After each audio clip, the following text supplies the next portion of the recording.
Dear students, this is our first chapter of the book Honeydew, the best Christmas present in the world. The story starts like the narrator had been wanting to buy a roll-top desk for a very long time.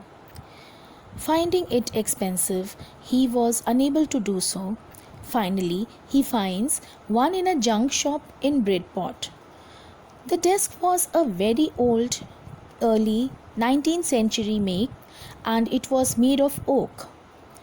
The junk shopkeeper was selling it at a low price as the desk was in a bad condition. Its roll top was broken into a number of pieces and it also had many burn marks. It was probably recovered from Mrs. Macpherson's house after it caught fire. While repairing the desk and opening one of its drawers that had got stuck, the narrator comes across a secret drawer. In the secret drawer, the narrator finds a small box.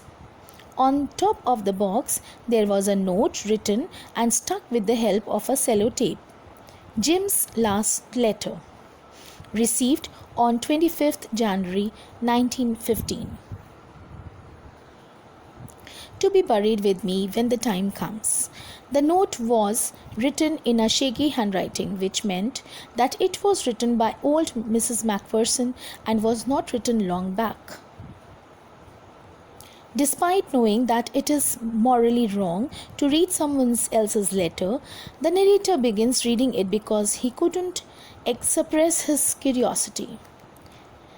The narrator gets to know from the envelope that the letter was for Mrs. Macpherson. The letter was written on 26 December 1914, a day after Christmas, by Mrs. Macpherson's husband. Mrs. Macpherson's husband was away to fight in the war against Germans. Jim Macpherson was happy to share with his wife the details of the previous day. Christmas morning, he describes how on the battlefront he experienced something quite unexpected. Jim sees the Fritz waving a white flag and cheerfully crying out, "Happy Christmas!" Jim was quite surprised, and he thought it to be some dirty trick of the Germans and therefore ordered his soldiers to be alert and keep your heads down. After the initial wave of surprise and suspicion was over, Jim realized that the Fritz wanted to celebrate Christmas with them. This idea was responded with an equal thrill by the British soldiers, and soon both the warring camps were sharing their food and drinks with each other. The men from both the sides were walking towards each other, with not a rifle between them. It was quite an astonishing sight for Jim, for in the middle of the war, we were making peace. The German officer greeted Jim. His name was Hans Wolf, and soon both were talking to each other about their life, their hobbies, and had various such other small talks. Hans Wolf told Jim that he was from Dusseldorf and used to play cello in the orchestra. Jim likewise informed him that he was a school teacher from Dorset. Jim figured out that Hans knew a lot about Dorset, though he had never been to that place. After some time, both the camps arranged themselves into teams to play footballs. It was difficult to imagine that these were war soldiers and enemies playing footballs. Hans Wolf commented that a game or a sport is a much better way of resolving conflicts than going on a war. I think this is how we should resolve this war. A football match.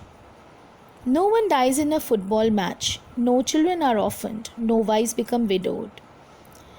Jim replied that he preferred cricket to football, but both agreed that war was detestable and hateful to both of them, rather to all of them. As the match came to an end, the time to go back to their camps and place themselves again as enemies had come. The troops on both the sides were sad to return and wished each other well with the hope that the war would end soon and they would go back to their families. Even after the soldiers returned to their respective camps, they continued to cheer each other with Christmas carols like Silent Night and While Shepherds Watch. Jim ends the letter on a note that before the next Christmas, the war would long be over and he would return home to be reunited with his wife Connie. Having finished reading the letter, the narrator kept thinking about the letter and its content, and the next morning he decides to go and meet Mrs. Macpherson. The narrator goes to her house, and there he only finds the remains of a burnt down house. After talking to her neighbors, the narrator goes to the nursing home where Mrs. Macpherson was admitted. There he finds her sitting on a wheelchair. She was very old, 101 years old. She was blankly staring out of the window. The narrator carried with him the small tin box in which he had found the letter and handed it over to Mrs. Macpherson. Mrs. Macpherson, on seeing the box, looks up to see the stranger and mistakenly assumes the narrator to be her husband, Jim. She remembers the promise Jim had made years ago of returning back home on Christmas and rejoices thinking that finally Jim kept his promise and has come back to her. She calls his return the best Christmas present in the world. She then asks him to read out the letter to her in his own voice, for she had been missing his voice. So this is all for this chapter. I hope you all have understood. I'll be coming soon with more chapters from the same book. Till then, take care. See you. Bye-bye.